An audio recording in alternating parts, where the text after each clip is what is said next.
Tonight you will do something no other species on Earth can do. You will walk into darkness and choose whether to stay in it. Not because you're braver than the predators outside, not because your eyes are better, not because you're stronger or faster or more dangerous than the things that hunted your ancestors in the dark for hundreds of thousands of years. Because at some point, nobody knows exactly when, one of your ancestors picked up something that was already burning and decided not to put it down. That decision changed the human brain. It restructured the human day. It created hours that had never existed before in the history of life on Earth. And inside those hours, everything that makes you human was born. Language, story, art, the inner life you carry around without thinking about where it came from. All of it started with someone refusing to let a fire go out. Here is what that actually looked like. And here is what it did to us. Here is the fact that changes everything. Every other human species on Earth is gone. Neanderthals, Denisovans, Homo erectus, Homo heidelbergensis. At least 6 distinct human species shared this planet with our ancestors at various points in our history. All of them are extinct. We are not. The standard explanation is that we were smarter. Better tools, bigger social networks, more complex language. All of that is true, but it doesn't explain the timing. It doesn't explain why the gap between us and every other human species widened so dramatically and so consistently after a specific period. The period when fire came under consistent human control. Before fire, we were remarkable primates in a dangerous world. After fire, we became something the world had never seen. A species that could reshape its own environment, that could manufacture safety, that could turn the most dangerous hours of the day into the most productive ones. Fire wasn't a tool, it was a threshold. And crossing it changed everything that came after. The oldest evidence of controlled fire use by human ancestors comes from Wonderwork Cave in South Africa. Ash deposits, burned bone fragments, the unmistakable chemical signature of sustained combustion dating back 1 million years. Not a lightning strike, not a natural burn. Evidence of fire being maintained, managed, fed. 1 million years ago, something with hands and intention kept a fire alive through the night. But the relationship between fire and Homo sapiens, our specific species, runs deeper than heat and light. To understand what fire actually did to us, you have to understand what the night was before it. Before fire, darkness was not an inconvenience. It was an active threat. Our eyes are among the worst of any large mammal for low-light vision. A leopard sees in darkness 7 times better than we do. A hyena can track prey on a moonless night with almost no degradation in performance. The cave lion, one of the apex predators sharing Ice Age Europe with our ancestors, was twice the size of a modern lion and hunted primarily after dark. For most of our evolutionary history, nightfall meant one thing: get off the ground and stay still until morning. Every primate alive today that lacks fire does exactly this. When the sun drops, they climb. They go silent. They wait. Because movement in the dark without fire is not bravery, it is an invitation. Fire ended that, completely and immediately. A campfire creates a circle of safety, roughly 10 meters in diameter. Inside that circle, the dynamic between predator and prey inverts entirely. The fire reveals the predator before it can close the distance it needs. The humans inside the circle can see out. The predators, circling in the dark, cannot see and pass the light. Anthropologists studying modern hunter-gatherer groups have documented this inversion, still operating today.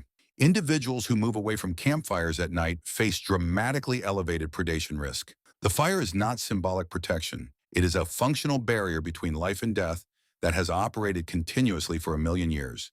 But here is where the story gets extraordinary. Because the fire didn't just push the predators back, it created something that had never existed before in the history of life on Earth: extra time. Before fire, the useful day ended at sunset. In summer, perhaps 12 hours of workable light. In winter, as few as 8. There was no extending it. When the light went, activity stopped. Fire added 2 to 4 usable hours to every single day. That sounds modest. It was not. 2 extra hours per day across thousands of generations is an almost incomprehensible quantity of additional time. Time that no other species had.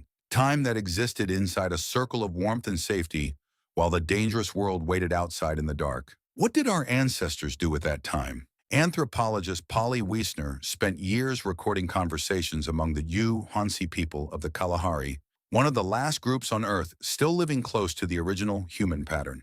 What she found split cleanly along a single variable: light. During daylight hours, roughly 80% of conversations were practical. Who is hunting where? Which plants are ready? Logistics, negotiation, the functional maintenance of survival. At night around the fire, everything changed. 81% of conversations became stories. Not logistics, not planning. Stories. Myths about how the world began. Tales of people in distant places. Jokes that made the whole group laugh. Accounts of ancestors who did extraordinary things. Visions of the future. Wiesner's conclusion was striking. The campfire, she argued, was where human culture was born. Not human survival. Human culture. The campfire was the original theater, the original classroom, the original place of worship. It was where humans first learned to think beyond the immediate present, to imagine things that don't exist yet, to build a shared understanding of who they were and where they came from. It was where we became us. But the fire did something else, something that science has only begun to understand in the last few decades. It changed how we sleep. Before artificial light, human sleep followed a pattern so consistent across cultures and centuries that historians found references to it everywhere they looked, and then failed to recognize what they were seeing. First sleep, second sleep. Historian Roger E. Kirk spent 16 years excavating historical records, prayer books from the 1400s, court documents, private diaries, medical texts, letters from ordinary people across multiple continents and centuries. He found over 500 references to the same thing. Humans did not sleep in one continuous block. They slept for roughly 4 hours, woke naturally in the middle of the night, remained awake for 1 to 2 hours in quiet darkness, then slept again until dawn. This was not insomnia. This was the human sleep pattern, the one that existed before electric light made the night indistinguishable from the day. What happened in that middle window, the hours between first and second sleep, was its own distinct state of human experience. People visited neighbors. They reflected on their dreams while still fresh. They thought quietly in the dark about their lives. A physician's manual from the 16th century recommended the hours between first and second sleep as the best time for serious reflection and study. The mind, it noted, was calm. The world was still. In 1992, psychiatrist Thomas Ware at the National Institute of Mental Health ran an experiment that confirmed what history had been recording for centuries. He removed artificial light from a group of volunteers for a month, exposing them to 14 hours of darkness per night. Within weeks, without instruction, every participant shifted into the same pattern. 4 hours of sleep, 1 to 3 hours of quiet wakefulness, 4 more hours of sleep. Nobody told them to do this. Their bodies simply remembered. Vare measured their hormone levels during the wakeful period and found something remarkable.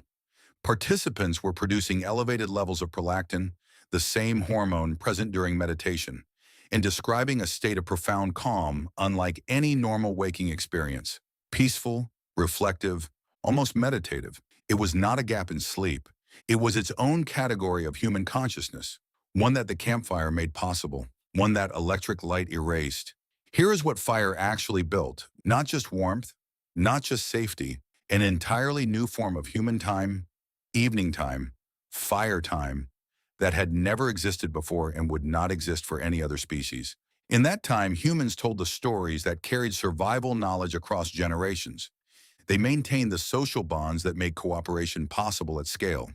They processed the experiences of the day in a state of reflective consciousness that modern humans access rarely, if ever. They planned, imagined, grieved, celebrated, and became slowly and collectively something more than the sum of their biology. The cave paintings at Lascaux in France, created 17,000 years ago, were painted by firelight. The artists carried torches deep into the rock, pressed pigment into stone with fingers and breath, and rendered horses and lions and aurochs with a sophistication that still stops people in their tracks today.